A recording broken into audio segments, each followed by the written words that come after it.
Assalamualaikum warahmatullahi wabarakatuh. Bertemu kembali dengan saya Muhyiddin pada mata kuliah pengantar Sistem Informasi Akuntansi Prodi STI. Kita awali pertemuan ini dengan basmalah. Bismillahirrahmanirrahim. Oke, pada pertemuan ke-15 ini kita akan bahas tentang strategi pengembangan sistem informasi akuntansi. Yang akan kita bahas pada pertemuan kali ini ada 4 hal. Yang pertama, cara untuk mendapatkan sistem informasi yang baru. Yang kedua, cara untuk mempercepat atau meningkatkan proses pengembangan. Yang ketiga, pengembangan sistem oleh Departemen Sistem Informasi. Dan yang keempat, melakukan outsource untuk sistem. Target mata kuliah, mahasiswa mampu menjelaskan bagaimana strategi pengembangan sistem informasi akuntansi. Tujuan pembelajarannya, setelah mempelajari materi ini, diharapkan mahasiswa mampu mengkaji implikasi pengembangan atau implementasi ilmu pengetahuan teknologi yang memperhatikan dan menerapkan nilai humaniora sesuai dengan keahliannya, berdasarkan kaidah, tata cara, dan etika ilmiah dalam rangka menghasilkan solusi gagasan, desain, atau kritik seni. Mampu mengkombinasikan kompetensi teknikal dan keahlian profesional untuk menyelesaikan penugasan kerja. Bahasan pertama tentang membeli perangkat lunak. Perusahaan yang membeli perangkat lunak sistem informasi akuntansi mengikuti siklus hidup pengembangan sistem SDLC, System Development Life Cycle. Normal ya, kecuali untuk beberapa hal berikut. Pertama, selama desain sistem konseptual, perusahaan menentukan apakah perangkat lunak yang memenuhi persyaratan sistem informasi akuntansi tersedia, dan apabila tersedia, apakah membelinya atau membuat sendiri. Beberapa langkah desain fisik, implementasi, dan konversi dapat diabaikan. Perusahaan yang membeli sistem yang besar atau kompleks mengirimi vendor dengan sebuah permintaan proposal, request for proposal, RFP. Jadi, apakah kita akan beli atau membuat itu tergantung yang sudah ada. Ya, ketika kita beli itu apakah cocok dengan beli kita, itu harus benar-benar diperhatikan. Makanya bisa juga kita harus minta sesuaikan penyesuaian RFP tadi, request for proposal. Penggunaan RFP penting karena menghemat waktu, menyederhanakan proses pembuatan, mengurangi kesalahan, menghindari potensi ketidaksepakatan.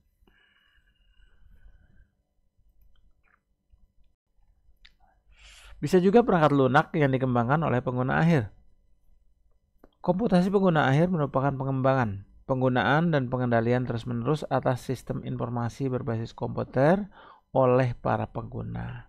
Berikut ini adalah contoh pengembangan pengguna akhir yang sesuai. Memuat informasi dari database perusahaan untuk menghasilkan laporan sederhana atau menjawab query dari satu waktu. 2. Menjalankan analisis sensitivitas atau analisis statistik. 3. Mengembangkan aplikasi menggunakan perangkat lunak seperti spreadsheet atau sistem database.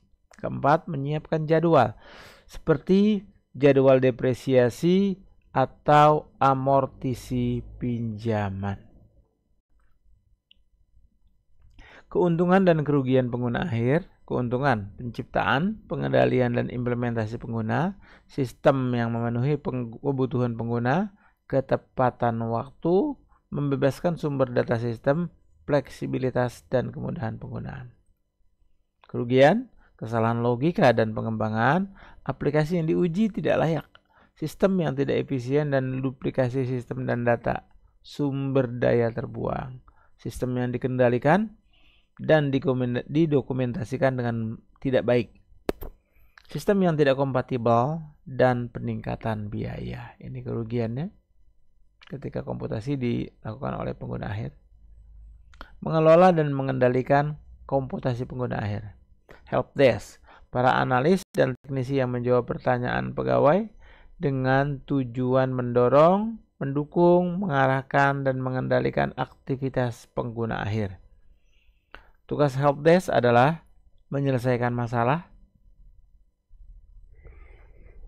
menyebarkan informasi, mengevaluasi produk, perangkat keras dan perangkat lunak baru, serta memberitahukan para pengguna cara menggunakannya, membantu dalam pengembangan aplikasi, serta memberikan pemeliharaan dan dukungan teknis.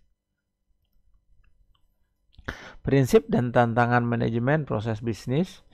Manajemen proses bisnis atau Business Process Management (BPM) merupakan sebuah pendekatan sistematis untuk secara berkelanjutan meningkatkan dan mengoptimalkan proses bisnis. Sebuah peningkatan yang lebih bertahap yang difasilitasi oleh teknologi. Sistem manajemen proses bisnis merupakan sistem yang mengotomatiskan dan memfasilitasi peningkatan proses bisnis di seluruh SDLC, Development Life Cycle. Prinsip yang mendasari BPM, proses bisnis dapat menghasilkan keuangan kompetitif. Proses bisnis harus dikelola dari ujung ke ujung. Proses bisnis haruslah cekatan. Proses bisnis haruslah selaras dengan strategi dan kebutuhan keorganisasian. Prototyping merupakan sebuah pendekatan terhadap desain sistem yang model kerjanya disederhanakan atau prototype. Sebuah sistem informasi yang dikembangkan. Jadi buat dulu contohnya prototype. Langkah untuk mengembangkan sistem dari prototype. Langkah 1, pengguna menentukan kebutuhan dasar. Analis membantu para pengguna mengidentifikasi kebutuhan. Mengembangkan estimasi biaya. Kemudian mengembangkan prototipe awal dengan persetujuan pengguna, lalu mengirim ulang ke pengguna di langkah kedua itu. Lanjut di langkah ketiga, menggunakan dan bereksperimen dengan prototipe, menentukan apakah prototipe memenuhi kebutuhan. Apabila tidak memenuhi kebutuhan, maka dikembangkan lagi ke prototipe awal hingga memenuhi. Jawabannya adalah memenuhi. Ketika memenuhi kebutuhan, baru dibuat langkah. Apakah membuat prototipe operasional atau tidak? Jika tidak, maka di langkah keempat adalah menggunakan prototipe yang disetujui sebagai spesifikasi bagi pengembangan aplikasi atau membuang prototipe. Jadi dikembangkan atau ya sudah, buang. Tapi apabila sudah sesuai prototipe operasional ini, maka langkah keempat adalah menentukan kebutuhan dasarnya. Demikian langkah untuk mengembangkan sistem dari prototipe. Berikutnya langkah untuk mengembangkan sistem dari prototipe, menemui para pengguna untuk menyetujui ukuran dan cakupan sistem, mengembangkan sebuah prototipe awal. Ini 4 langkah tadi ya. Kita bahasakan dalam bahasa yang berbeda. Kemudian ketiga, para pengembang menggunakan umpan balik untuk memodifikasi sistem dan mengembalikannya ke pengguna. Dan terakhir, menggunakan sistem tersebut. Kapankah kita menggunakan prototyping? Kondisi yang mendorong penggunaan prototyping. Kebutuhan pengguna tidak dipahami, berubah secara pesat, atau berubah saat sistem digunakan. Persyaratan sistem sulit dijelaskan. Input dan output sistem tidak diketahui. Tugas untuk dijalankan tidak tersusun secara baik. Para desainer tidak pasti mengenai jenis teknologi yang digunakan. Sistem tersebut krusial dan dibutuhkan dengan cepat. Nah, itu ketika kita akan menggunakan prototype.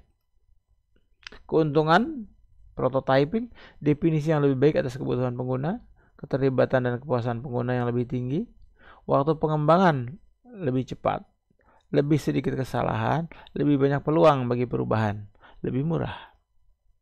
Kerugian, waktu pengguna yang signifikan, jadi kehabisan waktunya buat terganggu, penggunaan yang kurang efisien atas sumber daya sistem, pengujian dan dokumentasi yang tidak cukup, reaksi perilaku yang negatif. Rekayasa perangkat lunak dibantu komputer. Rekayasa perangkat lunak dibantu komputer atau Computer Aided Software Engineering Case merupakan paket alat-alat terintegrasi yang ada pada pendesain ahli. Gunakan untuk membantu merencanakan, menganalisis, mendesain, memprogram, dan memelihara sebuah sistem informasi. Alat-alat case menyediakan sejumlah keuntungan penting. Pertama, untuk meningkatkan produktivitas. Yang kedua, untuk peningkatan kualitas program. Yang ketiga, untuk penghemat biaya. Yang keempat, peningkatan prosedur pengendalian. Dan yang terakhir, dokumentasi yang disederhanakan. Masalah serius dengan teknologi case. Inkompatibilitas. Beberapa alat case tidak berinteraksi secara efektif dengan sistem lain. Biaya teknologi case mahal di luar jangkauan banyak perusahaan kecil. Ekspektasi yang tidak terpenuhi. Sebuah survei Deloitte & Touch mengindikasikan bahwa hanya 30% CIO yang menggunakan case yakin bahwa mereka mencapai manfaat yang diharapkan.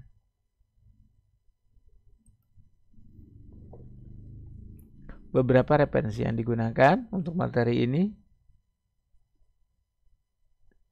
Demikian untuk materi ke-15 ini. Semoga bermanfaat. Kita sempurnakan dengan hamdalah. Alhamdulillahirabbil alamin. Astagfirullah, astagfirullah, astagfirullah. Subhanakallahumma wa bihamdik. Asyhadu an la ilaha illa anta. Astaghfiruka wa atubu ilaik. Assalamualaikum warahmatullahi wabarakatuh. Terima kasih.